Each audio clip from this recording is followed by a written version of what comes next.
എല്ലാവർക്കും എൻ്റെ പുതിയൊരു വീഡിയോയിലേക്ക് സ്വാഗതം. ഇന്ന് നമുക്ക് വാട്ടർ പ്ലാന്റ്സിൻ്റെ മഴക്കാല പരിചരണത്തെക്കുറിച്ച് അറിയാം. നല്ല മഴയാണല്ലേ.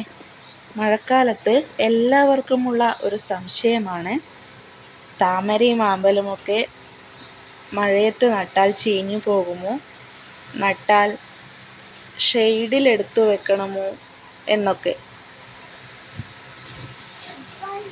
താമരയും ആമ്പലും മറ്റു വാട്ടർ പ്ലാന്റ്സിനുമൊക്കെ സൂര്യപ്രകാശം നന്നായി കിട്ടണം.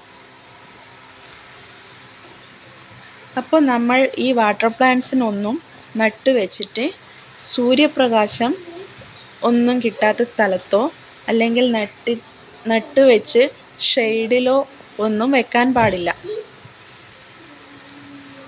നട്ട് നല്ല തുറസ്സായ സ്ഥലത്ത് തന്നെ വെക്കുക. നല്ലതുപോലെ മഴയും വെയിലും കിട്ടുന്ന ഇടത്ത് തന്നെ വെക്കാൻ ശ്രദ്ധിക്കുക.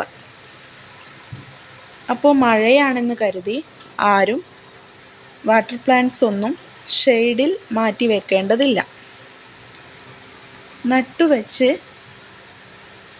ഒരു 15-20 ദിവസമൊക്കെ ആകുമ്പോഴേക്കും നന്നായി ഇലകൾ വന്നു തുടങ്ങും.